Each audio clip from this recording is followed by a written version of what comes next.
Hello Milky friends, it is Milk still here with you for another Our Heroes video. I hope you are well. If you're still wondering, I'm still unemployed. Not to worry, I have plenty of time to think about Idle Heroes videos and what to do in them. So this week is another week of new things. This is probably the last big week because we've had a couple of big weeks in the past few weeks. We had Monopoly, they've introduced Celestial Island, and this week they've done the new artifact thing with Ormus's workshop, which looks like it's going to be recurring, but unfortunately it looks like it's just for pay-to-win players. I think there's only one more big thing left that they're going to do, which is the new stones that you can get with heroes, the new slots that you can get. I think that's the last big thing they're going to do before the anniversary event, and then after that, it's probably the game's probably going to end because I think they're out of big things to do. But this week we're going to talk about the event, the new things that they've introduced, as well as do some progress on Celestial Island. So, in terms of the events this week, so obviously going forward, they've decided to combine the Wishing Fountain event as well as the campaign event. So I don't actually know what's going to take the place of the Wishing Coin / campaign event, because these two events used to be separate. And there used to be 4 events a month. It used to be Orbs, Scrolls, Wishing Coins, and Campaign. But now that they've combined the Wishing Coin along with the Campaign, which is this thing here. What are they going to do in the 4th week, or that slot that they're not filling? Hopefully to Monopoly. Monopoly was kind of a decent game that everyone kind of enjoyed. There was a bit of luck involved, but people got a lot of good stuff out of it. So hopefully they continue that, because that's actually a pretty decent mode. And there was a good chance to actually get some pay-to-win things, like especially artifacts, which ties nicely into our discussion with Ormus's workshop. But let's talk about this week's event. So this week, the campaign is Adventurous Notes, and you get these quills. The top prize is a cog, which is relevant if you're trying to upgrade it in Ormus's workshop, which we'll talk about after this. Carrier is the elite light dark hero that you can get. Then Delasium is the elite non-light dark hero. Apologize if you can hear barking. My dog wants to go for a walk again. I seem to do these videos every time my dog wants to go for a walk, which is typically around 11 a.m., 12 p.m. So I do apologize. That's what time I wake up. That's when I have the most energy, and that's when I'm the most creative. That's why you always hear my dog barking in the background. I might post a photo one day if you're actually interested, but I doubt you are. So, having said that, there we go, he's still barking.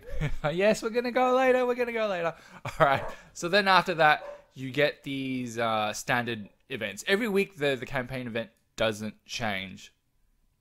The Wishing Fountain event, the key hero here is King Ban, who's neither here or there. What I will say is, King Ban is useful if you have 3 or 4 copies lying around. What I found recently, or increasingly in the past few weeks, is that it's actually quite hard to get 5 copies of a hero now. Like, just any hero, because there's just so many heroes now. And the fact that they keep introducing more and more means that it's going to be even harder to get 5 heroes. Why do you need 5 heroes? Because you need you need 5 heroes, 5 copies of one hero to 10-star that hero. And if you look here, like, I'm going to get to 9-star on a lot of these, and the only thing I can 10-star right now is Sigmund, because I'll have saved up enough copies of him. But increasingly, it's near impossible, I'm finding, to get 5 copies of a hero just to 10-star. Or get a 10-star. And so it's going to be harder E3, E4, E5. And I think that's going to be increasingly the case going forward as they introduce more and more heroes. The chances of getting the same hero again over time through shards or whatever is going to be less and less. So it's great that they're coming out with new heroes, but by the same token, you know, it's not like they're giving away 10-star dummies. They only give away a max of 9-star dummies and 6-star dummies.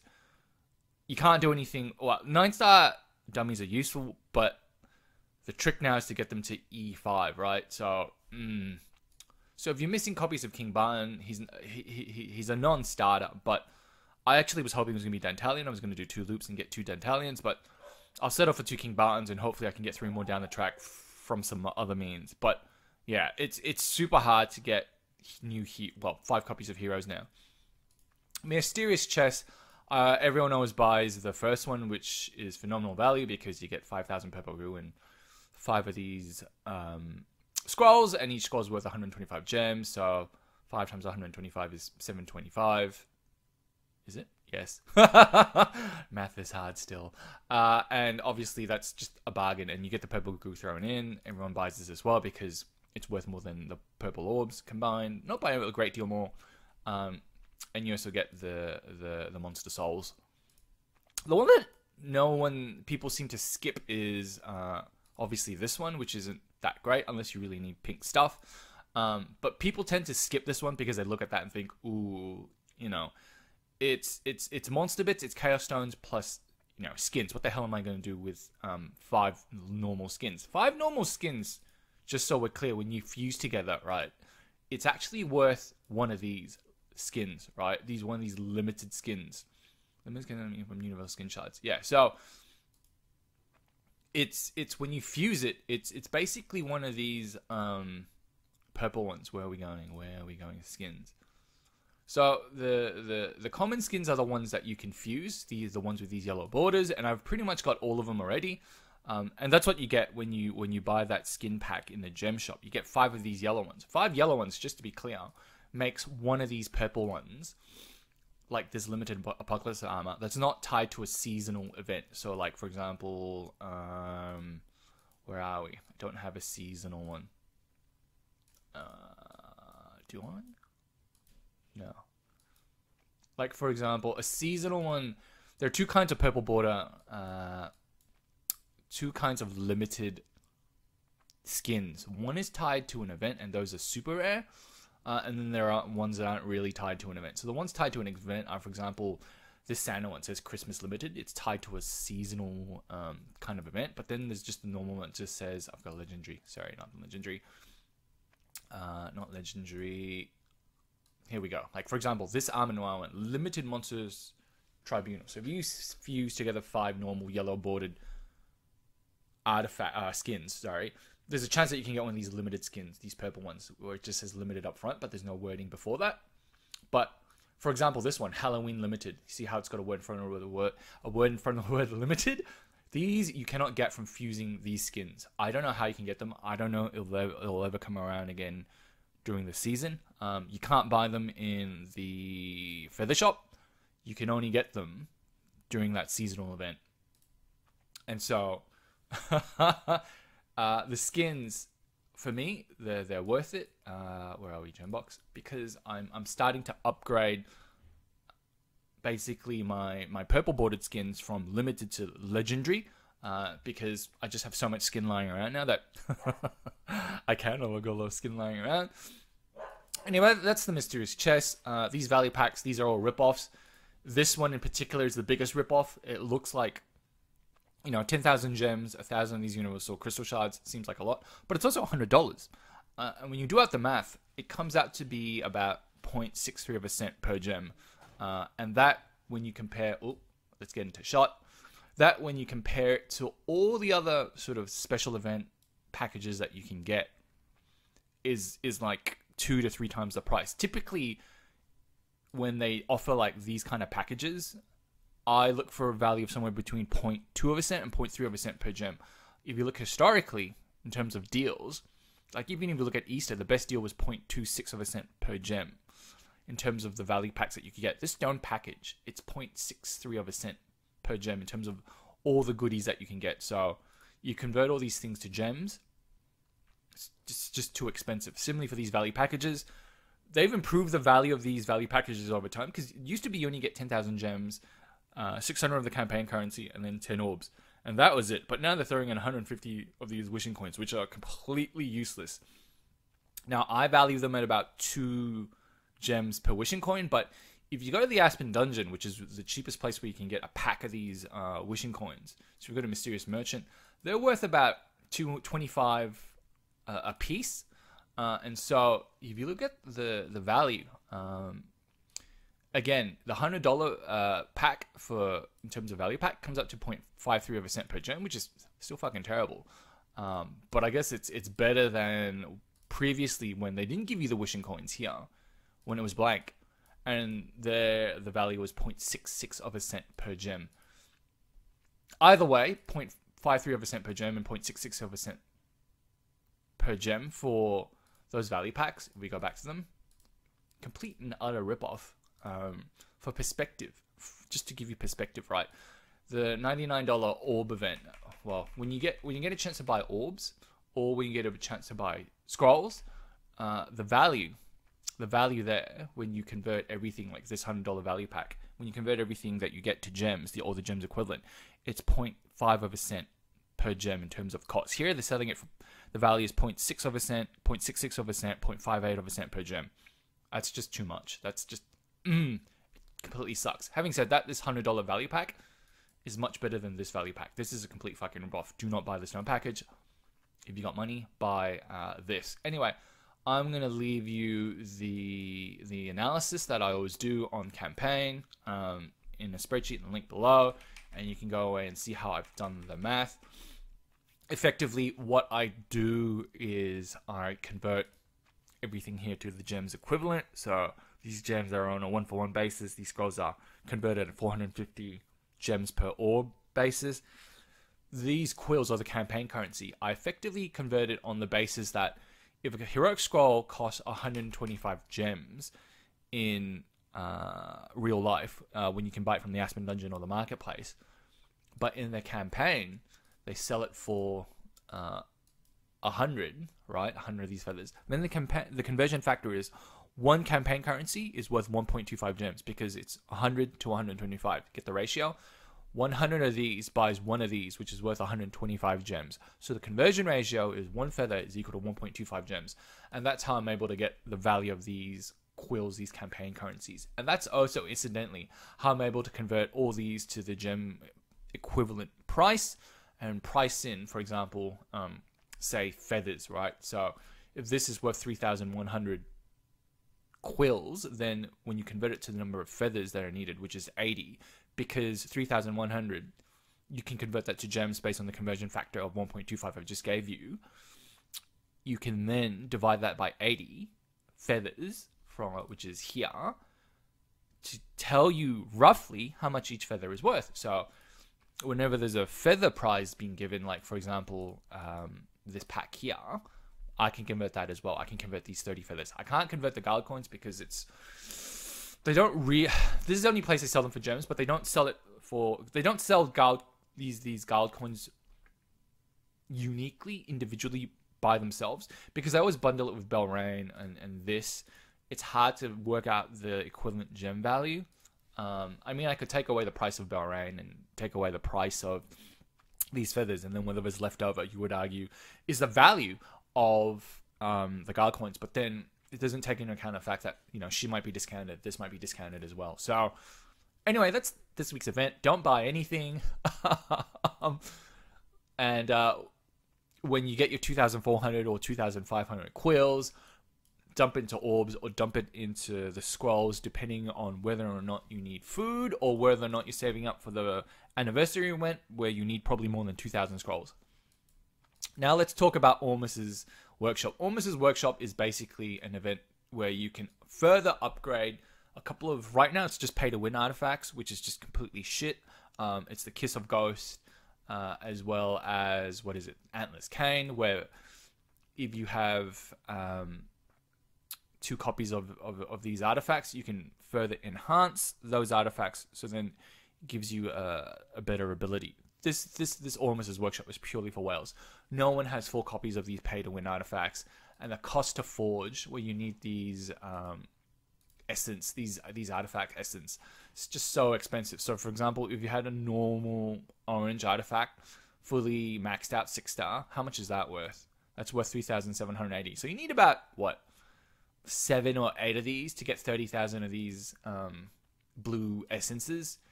But if you dump in, say, a more limited artifact that you can buy from the feather shop, like this one, how much is that worth? That's worth you know, nearly twice as much. So it's going to cost you a lot of these normal limited artifacts, which I know a lot of you free-to-play players, it's already hard enough to get, let alone these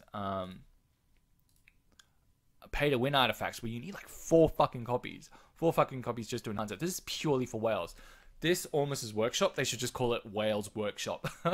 Because you guys are none of us are ever going to get enough copies. Maybe like in 5 years, if the game's still around, they would have given enough through events, enough of these pay-to-win artifacts out that we can, we'll have 4 Kiss of Ghosts, 4 Demon Bells. I've only got 4 Demon Bells right now after, scrunging and saving. And I'm not about to sacrifice 3 of them just to get some super enhanced version of it. I'd rather my lineup of 5-6 heroes have 3 Demon Bells rather than 1 hero have this Super Demon Bell. Unless that hero is like such an OP hero like Valk or Ada when they introduce that, you just put everything into her. But that's Ormus's Workshop. It's a pay-to-win type workshop. So for you normal players, which is most of you, don't worry about it. The whales, they'll do it in the videos and you'll be like, ooh, wow, amazing. But that's that. The other thing I want to talk about that's tied to Ormus's Workshop was some free stuff we got yesterday. So it says, we got this letter yesterday, basically where we got free scrolls and gems. And a lot of you are probably wondering, well, this message says, dear players, we're truly for the material artifacts. Something basically went wrong with Ormus's Workshop. What the hell happened?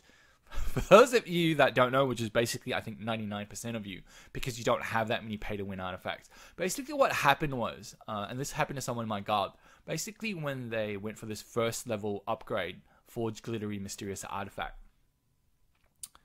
you require 2 Kiss of Ghosts or 2 Antler's Canes to do this first bit. And then, basically, the guy did it, and it didn't consume that artifact. And he kept doing it until he got to level 2, and it was only at level 2 where it consumed that artifact. So rather than needing basically 4 Kiss of Ghosts or 4 Antler's Canes to complete this Ormus's Workshop from start to finish, he only needed 3. But they fixed that. He got a refund.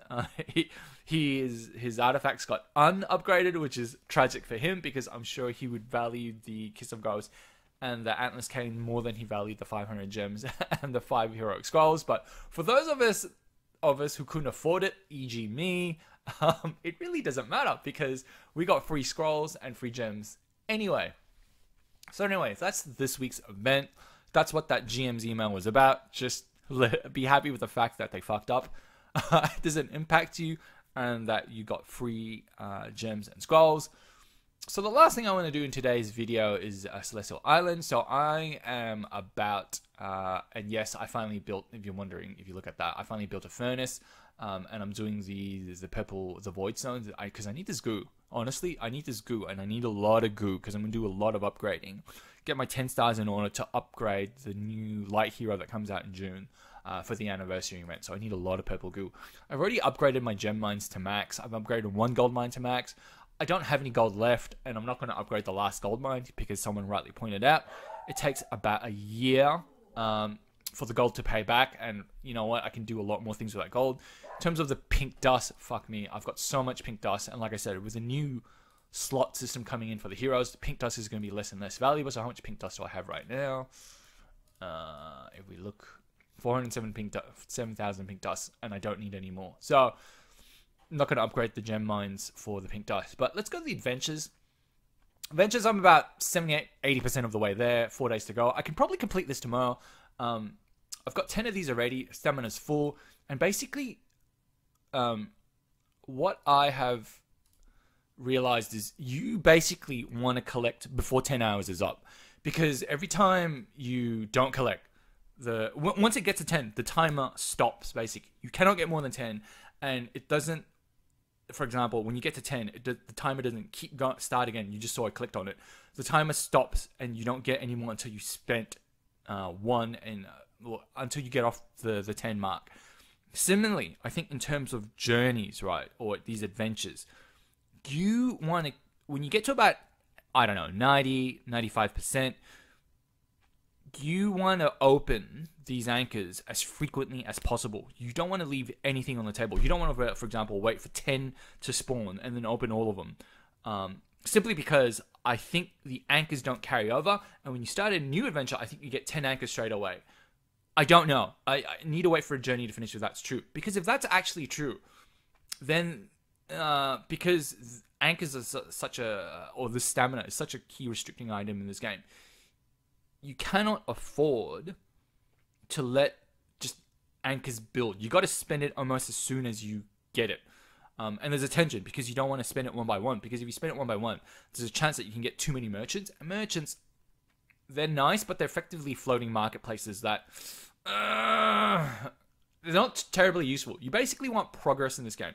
You want to attack other ships, or you want to find lost ships that you can help, and that'll advance your progress. And that's the key. And I think that's why I'm 78% of the way there. I've been lucky. I've managed to attack other ships. I've managed to get progress, and I haven't had too many of these events where you find absolutely nothing. So if we wait for the thing like this is completely useless. This thing here. So I'm gonna get like 10 of these now because plunder. Okay, good. So I got like 4 of those yesterday, which is why I'm ahead of a lot of you. So if we just skip this because we don't need to watch that. You want basically as many of these attack other ships as possible. And that's exactly what we want. So if we get another 6 of these, we can get like all the way. No, we're not gonna get 6 of these. We can get to the end. But basically, I think see, merchant is useless, and we only want 1 merchant. Thankfully, it sticks around for 2 hours. I can now use my 4, knowing full well that I'm not going to get another merchant. So we can get other things, hopefully more progress, but we don't really want the pink dust or just... No, there we go. We're getting useless things now. This is bad. I've jinxed myself. We're going to get nothing. Oh, I need a plunder. Yep. There we go. We really need... These plunders are like just godsends. And you want to get as many of these as you can.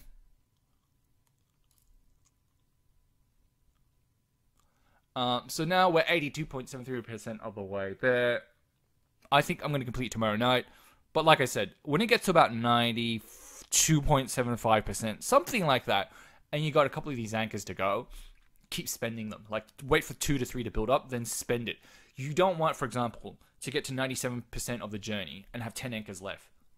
Simply because one of those anchors is going to be something that progresses you.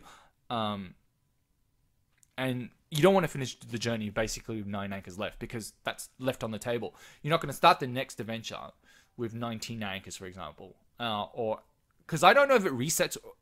If it does reset, you've wasted those 9 anchors. And you've wasted 9 anchors times 2 hours. You wasted 18 hours worth of progress. This game, very much, like I said, the key metric, if you ever watched my video about this game, the last video, this key metric of adventure is the number of items you can get per day or per hour, right? So you either want to make the denominator much smaller to increase that metric, or you want to increase the number of things you can get over that time much more, which is through the cargo hold and through other means necessary, or through basically completing as many adventures as possible. So let's see what we got in the shop. Yeah, we're gonna just keep buying scrolls because we're trying to stock up for the anniversary event. So this is a good way to buy it. Do I want orbs? Not really. So look, 25. Yeah, it's 25. So these wishing coins, it's the same price as Aspen Dungeon. It's 25 gems a piece. It's no bad value. It's not worth 20. These wishing coins are not worth 25 gems a piece. It's worth 2 gems a piece. If you calculate the expected value, which I have previously done in another video, these brass coins are worth fuck all. These are copper coins. We're not going to do the orbs because we already have enough. These books, 10. It's the same as a marketplace. We don't need purple goo. Well, we do need purple goo, but 600, 5,000. I'm not gonna spend on it. No, I lie. I'm gonna spend on it. I need the purple goo. Trust me, when it comes to upgrading heroes from 0 stars to E5, you need a lot of that shit. So we go look at the cargo hold. My cargo hold is filled to the brim of shit, just from buying stuff from the merchant and just from acquiring stuff through plunder. But like I said, 82.75% of the way there. I'm going to do another video as I get closer towards the end of my journey. I'm going to show you what happens at the end of the journey, what I'm going to upgrade, and then what adventure I'm going to go on next. And so that'll come out either Sunday night or Monday. I think it's more like Monday morning. So Monday morning, Australian Eastern Standard Time, because I'm in Australia. Anyway, that's the video for this week. Have a great weekend. I hope you are continuing to be healthy. Is that English? Yes, it is.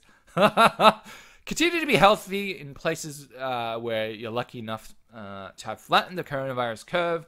I hope you can resume your life soon. Like I hope in Australia we're progressing well. I see a lot of people out today, and they're progressing as well. But anyway, have a great weekend ahead, and thanks as always for watching.